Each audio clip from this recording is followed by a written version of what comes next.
Earthbending is arguably the most thoroughly explored of all four bending arts in the Avatar universe.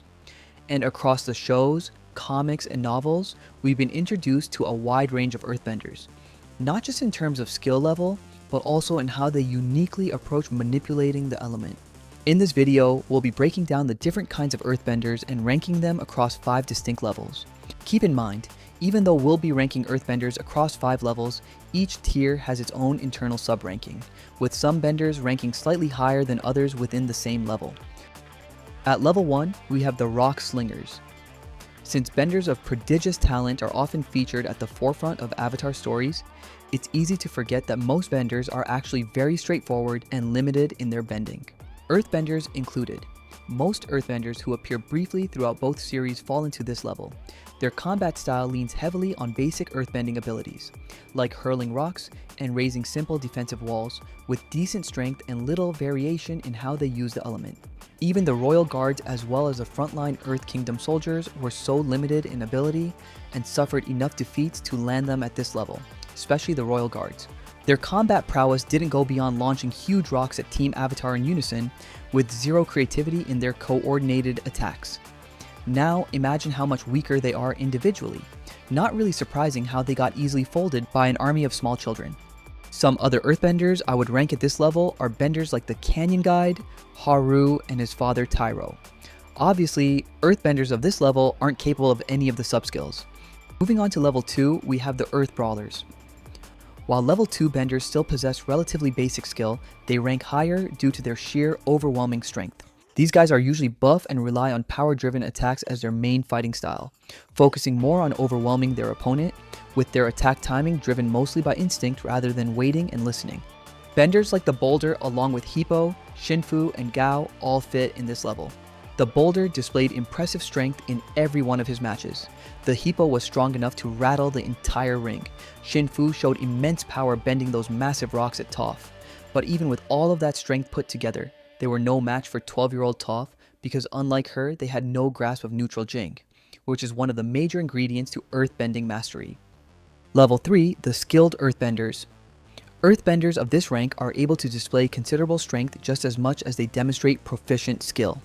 They are capable of unleashing a fairly wide range of earthbending abilities in both attacks and defenses, utilizing their raw strength in creative ways and with striking precision. This is the level where you start to see some earthbenders display signs of understanding neutral jing. Unlike the Earth Kingdom soldiers, the Dai Li demonstrated enough power, precision, and stylistic discipline in their earthbending enough to rank them at the lower end of this level. The Dai Li are basically the ninjas of the Avatar world. They operate in groups relying on synchronized, highly choreographed movements and precision-based restraint techniques to control opponents instead of focusing on overpowering them, which are well suited for their roles as covert agents and internal security forces in Ba Sing Se. Some other earthbenders that I think demonstrated enough power and skill to be at this level are Master Yu and General Fong, though I would rank Fong a little higher. In his only on-screen fight, he does this really cool earthbending move where he intercepts Katara's water whip, turning it into mud, showing how skilled he is. He also showed that he possesses the ability to sync opponents, which we see him do to Katara in an attempt to bait Aang into entering the Avatar state. Speaking of Aang, sitting on the peak of this tier is none other than the airbending master himself. Despite Earth being the hardest element for Aang to grasp since it required him to set aside his airbender habits, it ended up being his second most go-to element after air. By the end of Book 2, Aang was already shaping crystal armor and generating powerful earth waves. And by the series finale, his earthbending had advanced so much that he could launch boulder-sized projectiles at Ozai's airship with pinpoint accuracy. Aang also learned seismic sense, which he used in subduing Ozai during the final battle, making him the only earthbender in this level to possess a subskill. That said, I wouldn't really call Aang a master of earth like he is of air. Which brings us to level 4. You probably guessed it, the Masters. Master tier earthbenders stand apart by possessing immense strength, technical excellence, and mastery of one of Earth's 2 major sub-elements, lavabending or metalbending. Their command of a major sub-element greatly expands their offensive and defensive capabilities, making them far more versatile and dangerous in combat. 2 earthbenders that I think are fit to rank at the lower end of this tier are Bolin and Korra.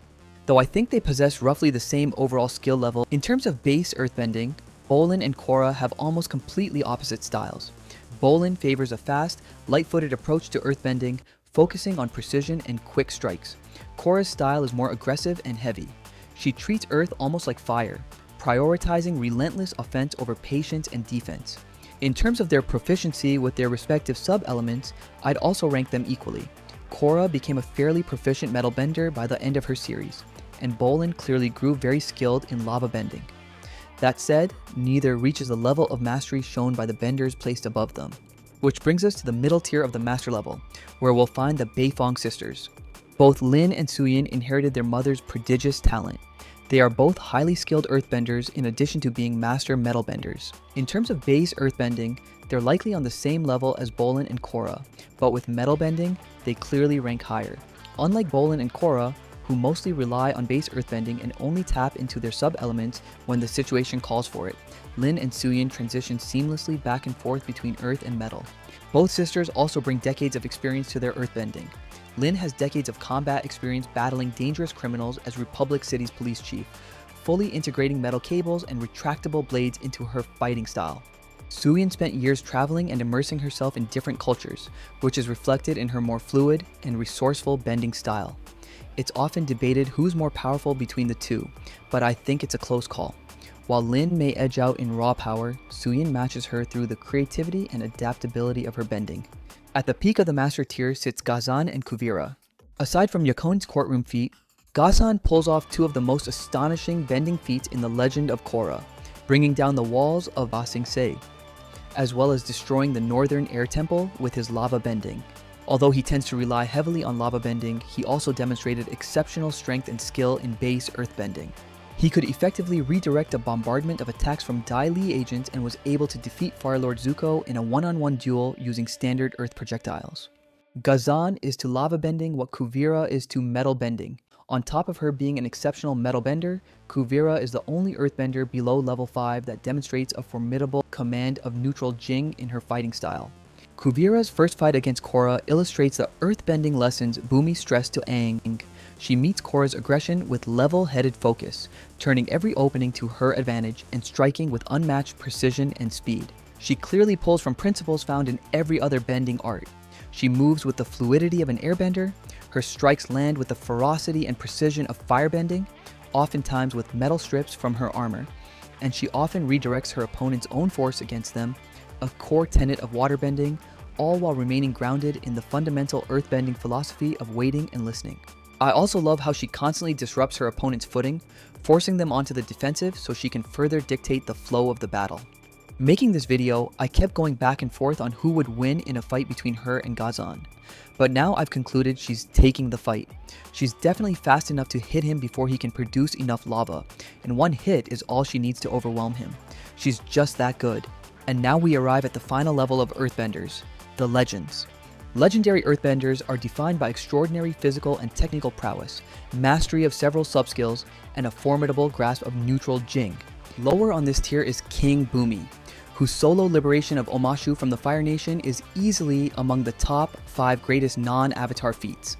A feat that showcases not just his legendary earthbending prowess, but also how deeply he embodies the philosophy of neutral jing. Now, Bumi might not specialize in a wide range of subskills like the others here, which is surprising given how inventive he is with his bending, but he still deserves a place in this tier as he's the only earthbender in all of Avatar shown to be able to bend massive amounts of earth using nothing more than his facial muscles, as he demonstrates during the Day of Black Sun. Bumi and Toph had a duel in the comics that ended in a draw, which kind of proves that they are equals in terms of overall prowess. From the very first time we see Toph, it's clear she's already a master of neutral jing, on top of having extraordinary bending prowess. She is responsible for so many great earthbending feats, the greatest of them being halting Wan Shitong's library and inventing metal bending. She was also clearly a skilled sandbender by the end of the show. Toph and Bumi are such powerful earthbenders that to find others who can stand near their level, we'd have to go all the way back to Kyoshi's era, where we'll find Yun. Yun represents the pinnacle of innate talent, elevated even further by great teachers. He trained under masters from all 4 nations, letting him fold techniques and ideas from other bending arts directly into his earthbending, mimicking the fluidity of waterbending, the explosiveness of firebending using dust and debris. He's the only earthbender known to liquefy earth and bend mineral-based pigments. He was also able to manipulate sand and dust particles, making it seem like he was airbending. All of this was elevated by his seismic sense and his deep understanding of neutral jing. His earthbending was nothing short of exceptional. He even bested Kyoshi at times. Jianzhu, who was Yoon's mentor and Avatar Kurok's earthbending master, also deserves legendary status. He was a brilliant strategist and extremely powerful earthbender that was known for his ruthless approach and formidable precision. He was famously able to single-handedly wipe out an army of 5,000 bandits, earning him the title of the Gravedigger. Only Kyoshi and a Yoon empowered by a father glowworm were able to defeat him. Which brings us to the top of the Legends tier. This level peaks with Kyoshi and no one else. While Kyoshi might not match Toph or Yoon in technique or overall connection to the element, she possesses such overwhelming raw power that it more than compensates, allowing her to achieve feats on a scale we haven't seen from anyone else in the universe. Kyoshi is what Comet Boosted Ozai would look like as an earthbender, except she can unleash that level of power on a regular Tuesday. Even at a young age, Kyoshi consistently bested earthbending masters, who possess superior technique. Her style is more of bending massive chunks of earth to overwhelm and negate her opponent's attacks. Kyoshi has no shortage of astonishing earthbending feats, both inside and outside the Avatar state, most of them chronicled in the novels. Among her greatest feats are pulling massive monoliths of rock from the ocean floor, liquefying the seabed and separating an entire peninsula from the mainland to form Kyoshi Island, as well as inventing glass bending while wounded. Glass bending wasn't the only subskill in Kyoshi's earthbending arsenal. She was also a powerful lavabender and capable of highly advanced techniques like dust stepping. Where Toph embodies earthbending perfected through deep connection and technique, Kyoshi embodies earthbending in terms of raw power on a scale that can overwhelm even the most advanced of techniques.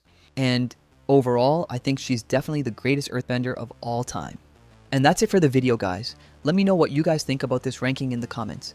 If there's any earthbender not in the video that you wish to see me rank, feel free to drop them in the comments and I'll tell you where I'd rank them within the 5 levels. Thanks for watching, subscribe for more interesting Avatar content like this, and I'll see you in my next video.